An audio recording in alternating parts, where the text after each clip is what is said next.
वसुदेवसुतं देवं कंसचाणूरमर्दनं देवकी परमानन्दं कृष्णं वन्दे जगद्गुरुं पार्थाय प्रतिबोधितां भगवता नारायणेन स्वयं व्यासेन ग्रथितां पुराणमुनिना मध्ये महाभारतम् अद्वैतामृतवर्षिणीं भगवतीम् अष्टादशाध्यायिनीम् अम्ब त्वामनुसन्दधामि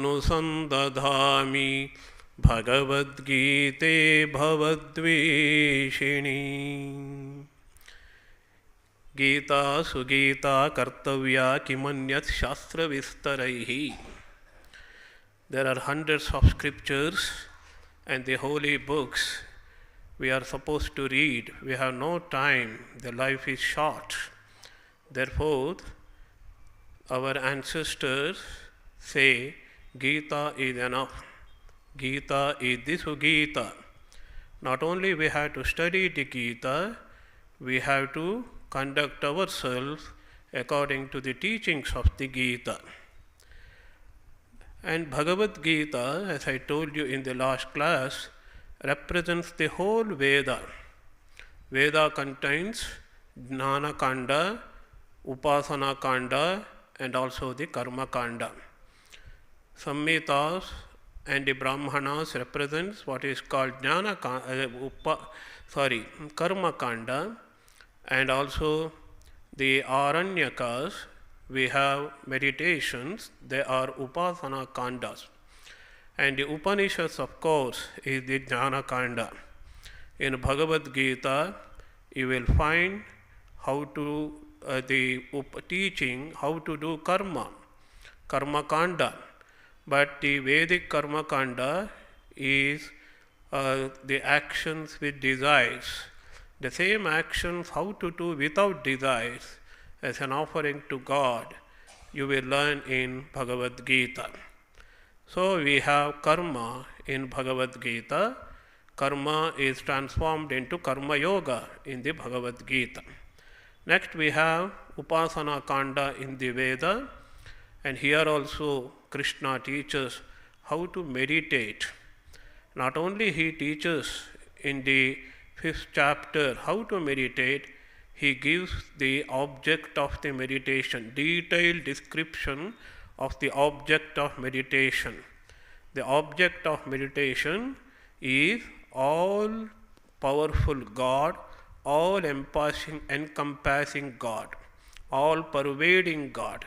So in Sanskrit we have two beautiful words, Sarva Shaktiman and also Sarvajna and Sarva Vyapaka. These three words we have to remember. Sarva Vyapaka means he is everywhere. There is no place where the God is not there. And also he is all powerful, and also he is all knowing. So in the 10th and the 11th chapter we have beautiful description how the God has become the entire universe. Shankaracharya in fact says it is for the upasana of the devotees the Lord describes the manifestation of the Lord in the various forms in the 10th chapter. And of course in the 11th chapter we have Vishwarupa. The Lord has become the whole universe. All these we will study in our course of study the Gita. So what I am trying to emphasize here is Gita represents the essence of the yoga. And I have told you karma is transformed into Karma Yoga in the Veda, Upasana Kanda, that is Aranyaka. Here you have the Upasana or the meditation of the Supreme Lord, Ishvara. Next we have Jnana Kanda, the Upanishad. In fact, it is said by the tradition, the Bhagavad Gita is the essence of the Upanishad. We are going to study the Dhyana Shlokas, Sarvopanishado Gavo Dogdha Gopala Nandanaha. The cows are the Upanishads and the milk is Bhagavadgita, the essence of the Upanishad. But the philosophy you find in the Upanishad is not abstract as we see in the as we see in the Upanishad. Abstract ideas, and that are mainly possible to know by the very scholars and the sages and those who are spiritually advanced, that you will find in the Upanishad. That is why Upanishads are very difficult to understand. Upanishads are not very big books, they are very small books. We have all the Upanishads, except for the two Upanishads, all are small, but still they are very, very difficult to understand. The teaching of the Upanishads is Atman and the Brahman.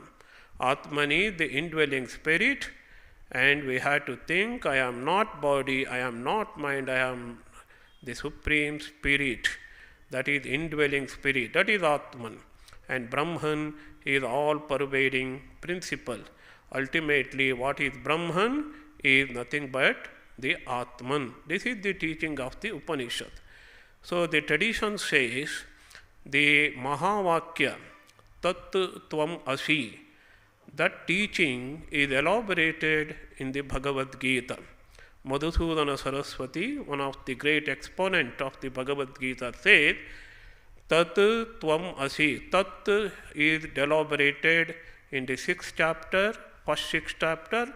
Tvam is elaborated in the next 6th chapter. And Asi, the identification, is elaborated in the last 6 chapters. So Tattvam Asi, if you want to know the essence of the Upanishad, which is enshrined in the Mahavakya, Tattvam Asi, we have to study the Bhagavad Gita. So we have, as I told you in the last class, we have spiritualized action in Bhagavad Gita, and we have sublime meditation and a profound knowledge, and also divinized love. This is one element which differentiates Upanishads from the Bhagavad Gita. Of course, you find some references of bhakti even in Upanishad, especially the later Upanishad, like Kathopanishad and the Shvetashvatara Upanishad, but you don't find the mention of bhakti or the sadhana of bhakti in the Upanishad. Upanishads centers on knowledge and knowledge alone, but in the Bhagavad Gita, the central essence, it is just like a stream which is flowing underground. In all sadhanas is the bhakti. So last class we started with what is called the spiritualized action. I told you Krishna is Jagat Guru. Jagat Guru. Because we are all already people, we need a teacher who can come down to our level and teach us to meet our day-to-day requirement. We are not sannyasins. We are not renunciates. We do not have time to do spiritual practices also. And Krishna asks us, you need not worry. You can also become a spiritual person. You can also realize God. And how? Try to transform your work from karma into karma yoga. What is karma yoga? And many people have different concepts about the karma yoga. The Advaitin, a great Advaitin, Shankaracharya says in his commentary, I told you, we will be closely following Shankara's commentary in the discourse, because it is the earliest commentary, the first known commentary on the Bhagavad Gita, and it is one of the most wonderful commentary to know the meaning, the real meaning of the Bhagavad Gita. So what is karma yoga? Our work should be meaningful. Our work should be beneficial, not only in monetary ways. Of course, we get money and we get some prestige and status in our society, and we try our might to get all these things through our work. But that is not enough. That is not enough. Because we don't get inner satisfaction by getting all these things. Money will not give us satisfaction, the status will not give us satisfaction, and the prestige will not give us satisfaction. That is why, in order to have inner satisfaction, what we have to do is to develop a new attitude of doing karma. New attitude. The attitudinal change in doing work is what is called karma yoga according to Sri Krishna. Krishna teaches how to change our attitude. I am doing a work, I am a teacher, but I am working now for the sake of money as a career. I want to live happily in this world, in society, but that is not enough. You can convert. Convert is not a good word, you can transform. You can transform your teaching work into spiritual practice. We always think spiritual practice is limited to half an hour or 1 hour puja or meditation or japa. That we do, that we try to do in morning and the evening. That is not enough. Every action, every moment of our life should be spiritualized. Swami Ashokanandaji has got a wonderful lecture, spiritualizing everyday life. That is what Krishna teaches in the Bhagavadgita. And how to convert an ordinary work into more meaningful and beneficial spiritually. As I told you, it is spiritual attitude. It is spirituality that gives lasting happiness to us, infinite joy, infinite happiness, because we feel we are doing something meaningful. We are not doing for the sake of some temporary objective. Temporary objective is money, prestige, everything. We know we are all very intelligent people. We know money will not last for long. It is a temporary value. And karma, fulfilling desires, is also a temporary value. So we have a very good scheme of values in our traditional traditional knowledge, that is in Indian knowledge, that is Hindu knowledge. And what are they? Everybody knows dharma, artha, kama and moksha. Artha and kama, the prosperity, wealth, and it is a material value. Material value and kama, fulfilling desires, sometimes the carnal desires, lust and all that, and we want to fulfill it, and that is all material values.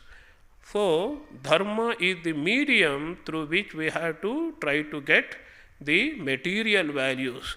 Dharma is ethical conduct. Dharma is a kind of law.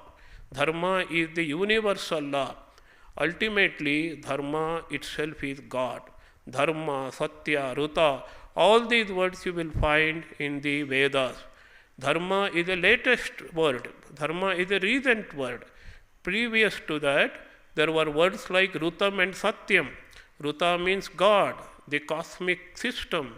The cosmos is run by a system, that is God Himself. That is what is called Ruta. And Rutagam Satyam Param Brahma, we hear in the Veda.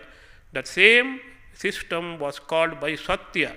And recently, that is for last in Mahabharata time perhaps, or earlier to that, last 3000 or 4000 years, we have a beautiful word called dharma. Dharana dharma mityahuhu. That which gives meaning to our life, that which upholds our life, that which protects our life, that which makes our life really meaningful, that is what is dharma. And we will learn about dharma when we start the Bhagavad-Gita, and Shankaracharya speaks about dharma, and he says dharma is the teaching, the main teaching of the Bhagavad-Gita. So what I am trying to say is, karma yoga will make every action a dharmic action. Dharmic action, change in the attitude. We need not change the work. Nobody is asking you to change it unless you are doing a evil work, an unethical work. a work only can be converted into karma yoga. If I have a duty, if I have a work that is evil, unethical, that is injurious to the society, and that action cannot be dharma. That we should keep in mind. So, beautiful sentences we have to remember in Gita that will help us to start our study in a more beneficial manner, in a more meaningful manner. Some phrases I will tell you. Asakta buddhi sarvatra jitatma vigataspruha. How to work? Asakta buddhi with detachment. So we have to have a detached state of mind. Victory, okay, well and good. Failure, well and good. To remain same in all circumstances. Detach ourselves, not to have any attachment towards the work itself, and also the sense of doership, and also especially about the results of the work. We are very much attached to the work. That's why we are not able to work properly. The main defect in our work is we give too much importance to the result. As to the Swami Vivekananda explains this in his Karma Yoga. He says, means and end should be the same. We have to give equal importance to the means of the work. What are the means of the work? How we do the work. What are the tools? What are the instruments we use to do a work? That is more important than the result. Sometimes results may not come. Result may not be palatable to us. We might all like to have a kind of result, but we may not get it at all. That is as per the law. As per the law of karma, we get the results. That's why Krishna says clearly. Many people do not like this sloka. I have met with some people, they do not like this idea at all. What is that idea? Karmanyevadhikaraste mapaleshu kadachana. You have the right to work, not to the result. That's what Krishna says. I try to tell them, perhaps you are working in an office, you have right to do work. You don't have right to ask for salary or increment. And it will follow. If you are doing a good work, your boss will give you increment or a good salary, or he will give a good position to you. That should be left to the boss. That should be left to the superior. In the same way, whatever we have, what right we have, whatever is at our hand, that we should try to do. What we can do in our limited sphere of influence? We have to do work, better work. We are now doing the good work. We have to convert our good work into better work. And next we have to convert into best work. What is the best work? When we try to do every work as an offering to God. I told you in the last class, mat karma krut mat paramaha. And it should be God's work. All along we think selfishly, it is my work. I have to get the result. And that is the problem, Krishna says. It is not your work. It is not your gut. Everything belongs to me. The whole world belongs to me. And your body, mind, everything belongs to me. And you as a soul, Atma, also belongs to me. So what is there that you can call yourself? There is nothing in the world which we can call ourselves. Everything belongs to Krishna. Everything belongs to God. My body belongs to Krishna. My mind belongs to Krishna. My buddhi belongs to Sri Krishna. My Atman also belongs to Krishna. So it is God's work I am doing. This is the attitudinal change. And what is the purpose of the work? We always think I have to get more money, more and more money, still more money. There is no end for it. And more prestige, more increment, more higher status in society. There is no end to it. They are all temporary. So what is the best way to do work? To do every work with the sole purpose that I am trying to be united with God. I want to realize God. I am doing this work as a worship to God. That is the mantra in the Ramakrishna mission. Worship is work. Now, work is worship. Worship should not become the work. Work should be worship. And work and worship. When a brahmachari joins, he thinks work is different, worship is different. And slowly he learns to do the work as worship. That is the second stage. Work and worship, that is the preliminary understanding. That we understand work is different, worship is different. Work is something what we have to do outward. Worship is something we are doing in the temple. Next, brahmachari will undergo training in Ramakrishna mission, will slowly learn how to do work as worship. Work as worship. See, this Ramakrishna mission is a great gymnasium where the Gita ideals are practiced. It is a great laboratory, great place of work where the Gita ideal work is practiced. So what I was telling, work and the worship, work as worship, then what you find in senior Swamis after they cross 50, 60 or 70, still they do work. Lot of work they do. What is their attitude? Work is worship. They don't differentiate between puja in the temple and work in the office, work in the hospital, work in the educational institute, work in the relief. That is the Gita ideal. So these two words, I like very much these two words.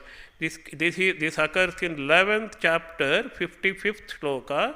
That shloka is said to be the essence of the whole Gita.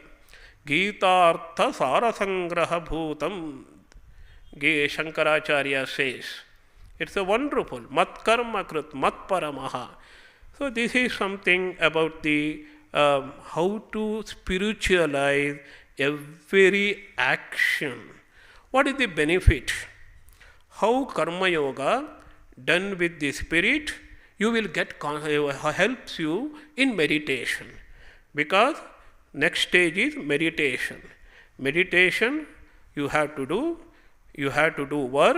work and meditation you have to do. Afterwards it will become, as I told you, work will become meditation. That is the later stage. You will get concentration of the mind. Because in karma yoga, you concentrate on work and work alone. You are not bothered about the result. You know very well, God is there, Krishna is there, Ramakrishna is there. He will give the result. Our Swamis, from morning to night, relentlessly they do work. They are not worried about the result. They know it is Sri Ramakrishna who will give the result. We are not very much bothered about it. How many people come to lecture, whether they are listening to lecture or not, whether they are sleeping, we are not bothered. Every lecture, every action of Ramakrishna monk is a offering, adoration, the puja, worship of God. So you see, you will get concentration. Concentration is essential for meditation.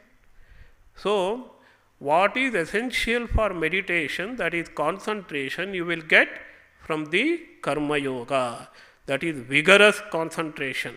And you will get the self-discipline. Karma yoga, when you are doing a work with an attitude, it is God's work, and the whole purpose of my work, God, and you will do with extreme discipline, utmost discipline. Extreme efficiency, utmost discipline. This is how you have to praise in English. So, efficiency increases, outward efficiency, inward concentration increases, and you will be a more disciplined person, and you will do more work in less time. That is what is concentration. If you read Swami Vivekananda's works on education, he says, what is concentration? Concentration is to do less work in less time, more work. concentration makes you to enable you to do more work, because you have intense concentration. And Swami Vivekananda used to read Encyclopedia Britannica within few days, and he would return to the library. How it is possible? Thousands of pages, because he had the tremendous concentration. And that is Karma Yoga for us.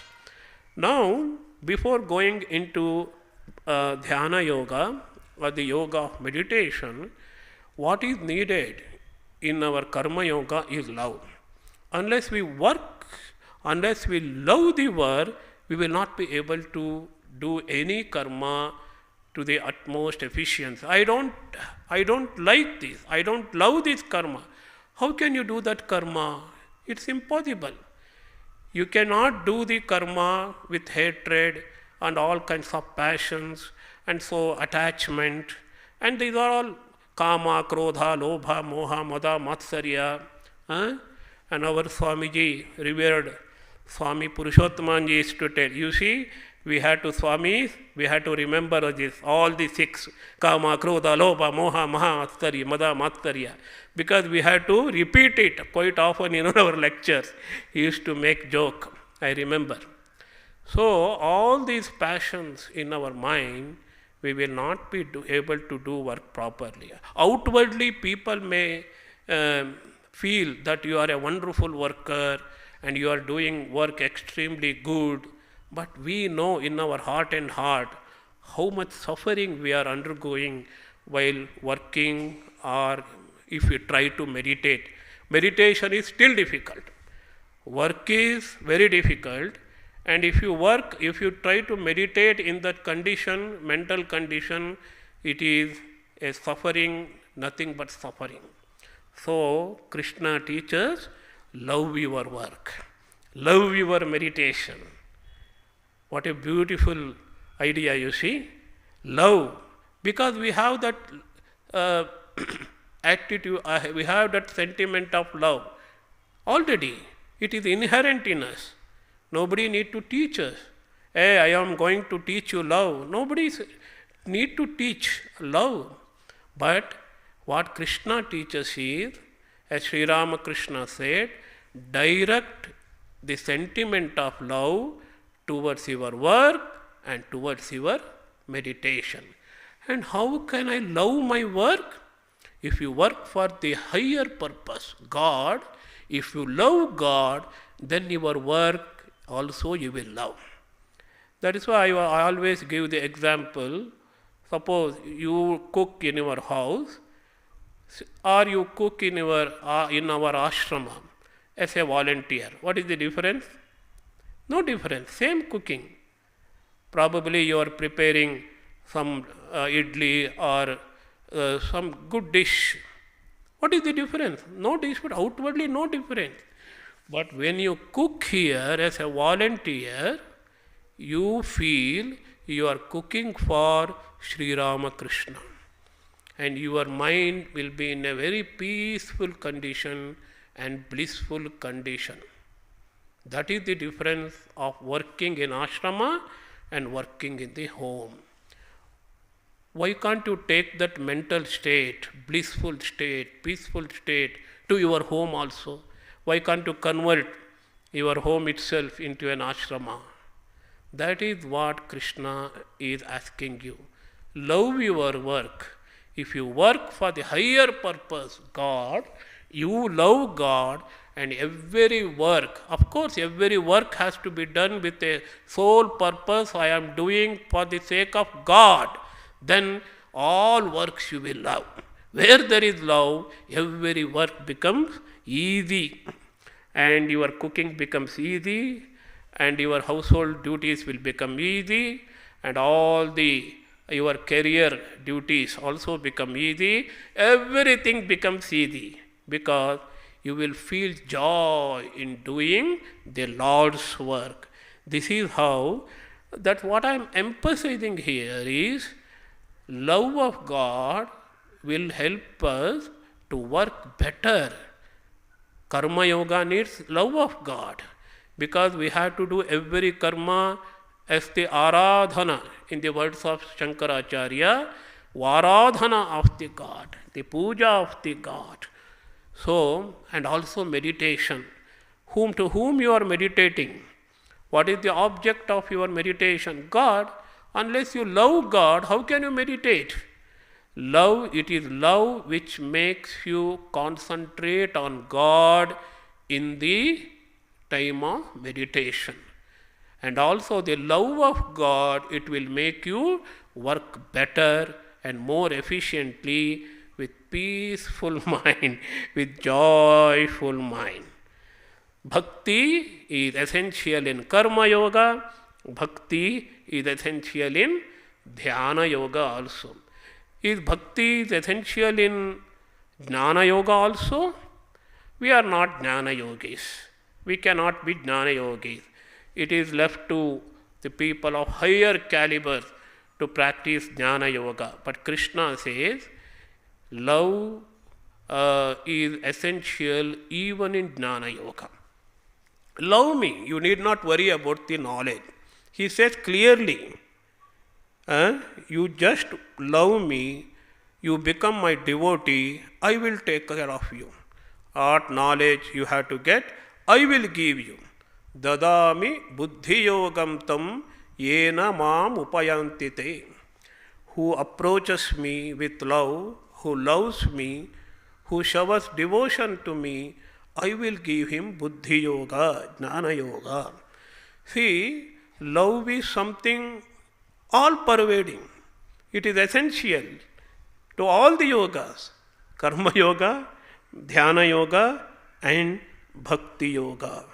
It is that gives impetus to karma yoga as well as to dhyana yoga. And if you love God, we need not put up too much effort. Neti, neti, it is very difficult. Discrimination, viveka, it is not for the people like us.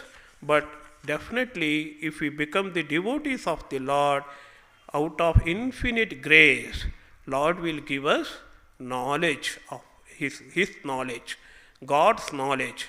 It is God's knowledge what we want. So they say we have to have two kinds of knowledge. I am digressing a little bit. One is knowledge of our own nature as self. I am not body. Body is temporary. Body is going to die. I am not mind. Mind is vacillating, changing. Mind also will disappear once I die. They say mind goes from one body to another. That is a different story. That is a different topic altogether. And I am not the intellect. And who am I? I am the spiritual entity. I am the Satchidananda. So this is knowledge about ourselves as Atman. That is what Krishna teaches in the very second chapter itself.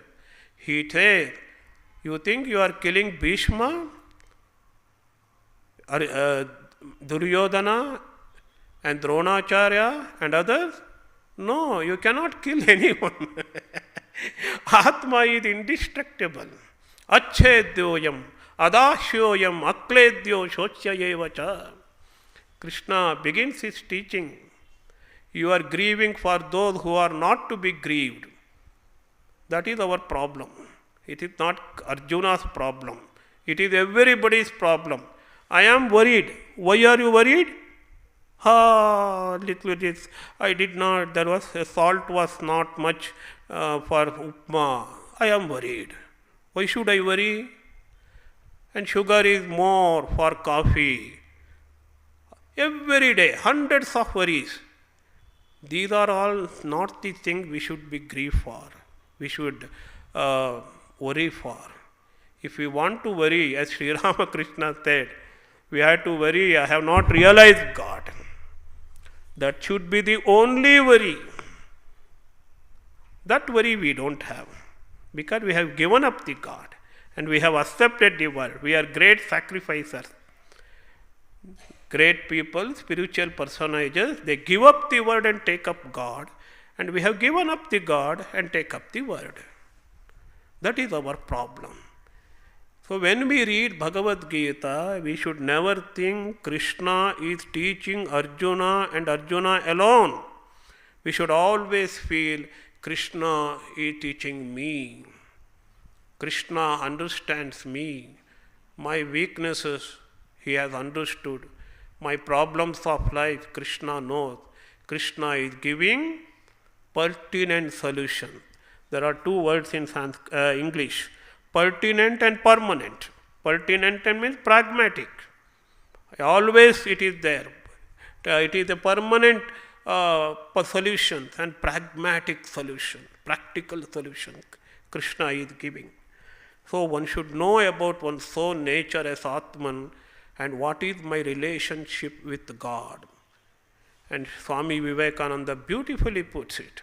Religion is the realization of God, divinity which is already in man. He also says religion is the eternal relationship between eternal soul and eternal God. What a beautiful idea. We are eternal, as soul we are eternal, as God is eternal, the relationship is eternal. To know the our relationship with God is what is religion. What is the relationship? We start with as Bhakta, I am separate from God, and we slowly move towards the God and we become one with God. And Swami Vivekananda says in Bhakti Yoga, love is the binding factor where the soul gets united with God. So, now we come to meditation. What is meditation? Meditation needs two factors. You may now be able to say, what are those? I have already explained to you. One is concentration that you get by performing karma yoga, and another is intense love for the object of meditation. Suppose you are meditating on Sri Ramakrishna, one should have intense love. Sri Ramakrishna is my own. That is what Gopikas felt about Krishna. They did not feel any kind of difference between themselves and Krishna. Krishna is my own. Krishna doesn't belong to me. That is not the idea. Krishna is my own. This kind of idea, intense love. He is my self of self, Atma of Atma. That is the intense love. And also the intense concentration. Intense love and intense concentration when blend together, then only we will be able to meditate. And meditation, we can increase the concentration, and with the increase of concentration, there will be exponential increase of love also. We will be more and more attracted towards, because we like to meditate. Many of us do not like to meditate because it is very difficult. Nothing we like. We don't like, as a student, we didn't like to study. Isn't it? Very difficult. Everything is difficult. But if we love work, if we love meditation, then we can do meditation better. How to make meditation effective? Love the object of meditation, that is God. If you are meditating on Sri Ramakrishna, intensely love and know about Sri Ramakrishna. That's what I was telling you. In one yoga, all other yogas will mingle. There is no singular yoga here. Karma yoga, you need concentration. That is the essential ingredient in meditation. You need love also in karma yoga. Love. That is bhakti yoga. And also you need a kind of knowledge also. Know-how, expertise you should have while doing karma yoga. So in karma yoga is not a standalone yoga. Karma yoga is actually blending or the combination of all the yogas. What about bhakti yoga? Bhakti yoga is not a mere sentiment. While doing karma yoga, You have to love the karma and you have to love God and do the karma. Then karma yoga and bhakti yogas are mingled. And also you should concentrate on God. Actually, bhakti acharyas say concentration and love are one and the same. Anudhyanam bhaktirithyabhidiyate. Prema purvam anudhyanam bhaktirithyabhidiyate. Repeated remembrance out of intense love is what is bhakti. This is a quotation from Linga Purana quoted by Ramanujacharya. He likes to quote quite often in his Gita Bhashya.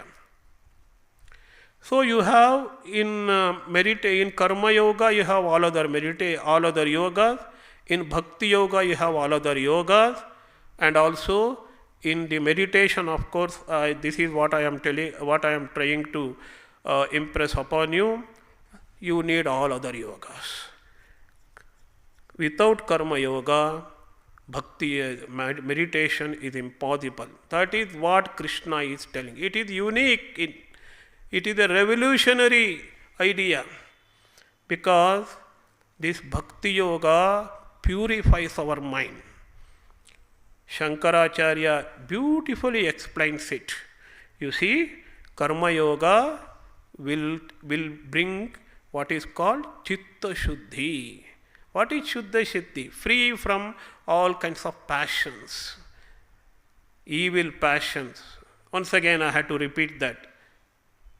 As Swami Purushottamananda used to say, Kama, Krodha, Lobha, Moha, Mada, Matsarya. Free from. Our mind will become pure.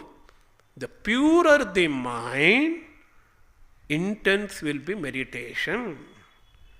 Oh, then I had to finish karma yoga, then I can take up the meditation. No. You have to combine them. When you are not when you are not doing meditation, engage yourself in karma yoga. Karma yoga is also a kind of meditation. Do it with the spirit of yajna, sacrifice. In Krishna's time, yajna means pouring ghee in the fire. That was yajna. Krishna said, that is yajna, of course, I will give you a new meaning to the yajna. I will show you how to do yajna in every action, in every thought. Your every action, every thought should be unselfish. And you have to dedicate your action, your thought for the sake of others and for the sake of God. When you do it, that will become yajna. Yajnartam karmanaha anyatra lokoyam karma bandhanaha. If you don't do your work in the spirit of yajna, sacrifice, you will entangle yourself in the karma. If you have desires, if you are full of selfish desires, if you have passion, and if you are ignorant, and more samsara. Samsara means transmigration. Punarapi jananam, punarapi maranam. So, what I was telling is, Krishna wants us to have one-pointed mind. In the second chapter itself, he has started this. Vyavasayatmika buddhihi yekeha karuna kurunandana. General translation for this Vyavasayatmika buddhi is one-pointed. If we do our work with one-pointed for the sake of God, the whole purpose of pleasing God, tasmin tushte jagat tushtam prinite prinitam jagat. If we can please the Lord, the whole world will be pleased. If we try to please the whole world without pleasing God, nobody will be pleased with us. So, whole purpose of our work we have to do with one-pointedness to please the Lord as an offering to God. Mat karma krit, mat paramaha. Then one develops vyavasayatmika buddhi. In contrast to that, what we are suffering from is avyavasayatmika buddhi. Avyavasayika means they have different branches. Every minute we have hundreds of desires, mind goes here and there. That is avyavasayatmika buddhi. Vyavasayatmika buddhi is one-pointed. How to develop vyavasayatmika buddhi? By karma yoga. When you develop vyavasayatmika buddhi by karma yoga, it will help you to meditate better. Without karma yoga, meditation is not possible. It may possible like Mahatmas, like Ramana Maharshi and others. For normal people like us, it is the best way to meditate and work. Work and meditate. When you work, you will be cleansing the mind and you will be getting that one-pointedness of the mind, and you use it and meditate better. In meditation, you get the concentration, higher kind of concentration. With higher kind of concentration, you can work better. So, karma yoga and the dhyana yoga are complementary to each other. Then, in the higher state, there will be no difference between karma yoga and the dhyana yoga, because both yogas you will do with intense love for the Lord. An incident I recount, our great Swamiji, one of the vice president of the Ramakrishna order, Swami Tapasyanji Maharaj, went to Ramana ashrama when Ramana Maharshi was alive. And Ramana Maharshi was doing something great. What he was doing? He was cutting the vegetables. Oh, Mahatma, he was cutting the vegetables. But Tapasyanji Maharaj writes, he was dressing the vegetable in such a manner, nobody can do it more perfectly and more efficiently. That is the sign of a Mahatma. Every work, whether it is every yoga, whether it is karma yoga, jnana yoga, bhakti yoga, all the yogas can be done perfectly, and we have to combine all the yoga. That is the message of Lord Krishna. So, meditation is advanced discipline compared to karma yoga. Naturally, very difficult to meditate. It is better to work. It is better for us to work for 5 hours and than to sit for half an hour. How difficult it is, you try. I won't tell you anything. Very, very difficult. But if we can do karma yoga properly, if we can purify our mind, and if we can develop intense love of God, higher kind of concentration that is essential in meditation is possible. That's what Krishna says us. And what is the characteristics of one who meditates? Prashantatma vigatabhi brahmachari vrate stitaha. Prashantatma. His mind will be in a very peaceful condition. No restlessness, no worries. The great advantage of trying to do meditation is you will become so peaceful in your mind, so quiet in your mind, that quietness and the peace you will carry with you even after the meditation when you are working. Slowly your work will also become a kind of meditation, because you are doing work with a peaceful mind, with the quietude of the mind. Then what is the difference between work and the meditation? Nothing. Vigata bihi, no worries, no fear, nothing. Peaceful. Because one who meditates with the love of God has surrendered everything to God. His mind has gone to the God. In Krishna, in another place says, Fix the mind on me. Mayeva mana adastva. Mayi buddhim niveshaya. Fix your mind on me. Intellect, let intellect established in on me and me alone. So we have two faculties. What is the mind? Mind deliberates on hundreds of things. This, that. Bhakta thinks of only God, God and God alone. And what is intellect? It comes to a decision, conviction. After deliberation, coming to conclusion is what the intellect does.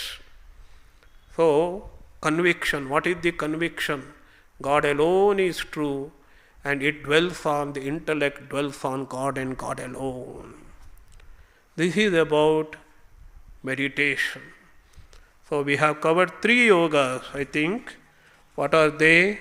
How to spiritualize action, divinize love, and sublime meditation. What is left now? Knowledge, profound knowledge. You are of intellectual type, Gita is the best book for you to read, because you will have intellectual feast. Profound knowledge is there in the Gita. There are 2 kinds of knowledge in the Gita about our own self that I told you. Atma, Atma Vidya, Achedyoyam, Adashyoyam, etc., etc. And in fact, the very second chapter, very beginning of his teaching, Krishna chooses to teach Atma Vidya to Arjuna. This is very, very interesting. Knowledge is very difficult. He should have started teaching Karma Yoga. But it is a strong medicine. But Arjuna was suffering, according to Shankaracharya, with 2 maladies, 2 problems. Sometimes we have 2 maladies, blood pressure and also diabetes. So Shoka and Moha. Shoka and Moha. Shoka means sorrow. Why he is very sorrowful? Why he is so moroseful? Why he should be in misery? Because of Moha, illusion, wrong understanding, wrong concept about himself and others. He had no knowledge of himself as Atman, as others are also Atman. What I am doing is to kill bodies. I am not going to kill the Atman itself. That is wrong understanding. Moha he had, illusion. Due to illusion, he had intense misery. Oh, I am going to kill my grandfather. I am going to kill my teacher and all that. It's all nonsense. That is why Krishna begins his great teaching with the doctrine of Atman and Atman alone. This is the only panacea, antidote to the ignorance and the infatuation. Remember these 2 words. What we are suffering from can be boiled down to these 2. One is Shoka and the Moha. This is Arjuna's condition. Arjuna experienced it intensely before waging the war. Unfortunately, we had to wage our war every day. Every day starts with some kind of war or some kind of war in our day-to-day life. So, Shoka, Mohas are the fundamental problems of the human psyche, human problem. All our problems, all our sufferings can be boiled down to these 2 problems, Shoka and Moha. The only antidote or the panacea is to think ourselves as Atman. The suffering of the body is not my suffering, because I am not the body. The suffering of the mind is not my suffering, it is mind suffering. I am not mine. So, Krishna, after teaching Atma Vidya, elaborates on that in different contexts. He gives detailed description of those who have realized the Atman, have the subjective experience that I am Atman, I am Brahman, this thought. And he calls them Tita Prajnas, those who with steady mind. How it is possible? How we can have the steady mind? In normal context, normal setting, we cannot have the steady mind. Means vacillating. Mind is changing. Mind is restless always. Only when we know we are Atman, when mind is totally established in Atman, we can have the steady mind. So he gives detailed description of the person who has steady mind in the 2nd chapter itself, Tita Prajna. In the 12th chapter, he says the same kind of person, Bhakta. 12th chapter is Bhakti Yoga. Krishna doesn't make any difference between Bhakta and Jnani. One who is Bhakta is also the Jnani. One who is Jnani is also the Bhakta. And in fact, he says, Jnani is the foremost of all the Bhaktas. Arto Jijnasur Artharti Jnani cha Bharatarshabha. There are 4 types of Bhakta. Artha, one who is in distress. Jijnasu, one who wants knowledge, aspirant of knowledge. Artharti, one who is after money. And the last one is Jnani himself. Because he says, I am not different from Jnani. Jnani is not different from me. I am the Atma of the Jnani. Jnani is the Atma of my Atma. Jnani is my Atma. I am the Jnani's Atma. In a very simple way of understanding. So Jnani is the best Atma. So Shankaracharya says, what is called Bhakta Lakshanas, Bhakta's Lakshanas, the characteristics of Bhakta you find in 12th chapter is nothing but Jnani's Lakshana. Whatever may be. Adveshta Sarva Bhutanam. Around 39-40 Lakshanas are there. If you have Gita book in your house, all of you should have, go and count how many qualities Krishna has enumerated. Krishna has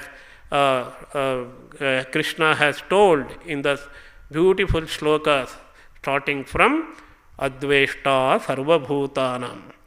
And in the 13th chapter he describes what is Jnana. Amanitvam, Adambhitvam, etc. And also Trigunatita Lakshana in the 14th chapter. All these descriptions are meant to show us what is the perfect state of mind. Perfect state of mind and perfect human being. Krishna wants every one of us to rise to the level of that perfect human being. We cannot remain in this state of shoka and moha. We have to raise our consciousness and we have to work for the sake of God. We have to use our intellect to understand who is God, and we have to love only God, and also we have to meditate intensely on God so that we can become a Sthita Prajna, we can become a Jnani, we can become a Bhakta, and we can become the Trigunatita.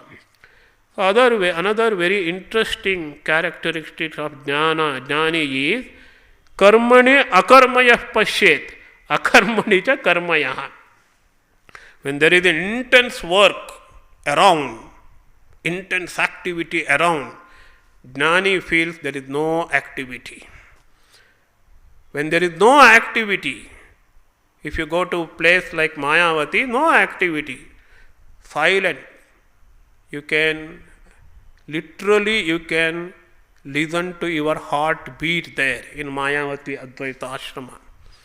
But we do intense activity there. We do meditation itself is an activity. This is what is the meaning of karmani akarmayah pashyet akarmani cha karmayah. This is the sadhana as well as sadhya. And Krishna says in one place, you see, I am describing the state of the perfect people, Mahatmas. Why you know? That is sadhana for you. the people. Arurukshor muner yogi karma karana muchyate yoga rodasya tasyaiva shamak karana muchyate. I have no time to explain these slokas. So whatever the signs and the lakshanas or the characteristics of a perfect yogi, it is for us to practice. We have to practice. Karmani akarmayak satchet. Lastly, Krishna says, this is a very famous sloka. Those who are devotees, volunteers, followers of the Ramakrishna in Ramakrishna mission know this sloka they know. They may not know other slokas of Gita. This sloka is very popular. What is that? Brahmarpanam, Brahmahavihi, Brahmagno, Brahmanahutam, Brahmaiva tena gantavyam Brahma karma samadhina. The yogi sees in everywhere Brahma, Brahma, Brahma, the reality, God and God alone. Krishna gives the example of a yajna. In yajna you have to use lot of things. There is one who is doing yajna. He also is Brahma. Ghee is Brahma. And the spoon also is Brahma. Agni also Brahma. Everything is Brahma. So one who can see God in all activities, all instrument of activities, and in God in oneself also, he is a jnani. So I have completed all the 4 yogas. Just a introduction. That taste I have given you, a taste. If you study Gita thoroughly, what you can expect? Spiritualized action, divinized love, sublime meditation, and profound knowledge. Thank you very much. Om Shanti Shanti Shanti Harihi Om Tat Sat Shri Ramakrishna Arpanamastu.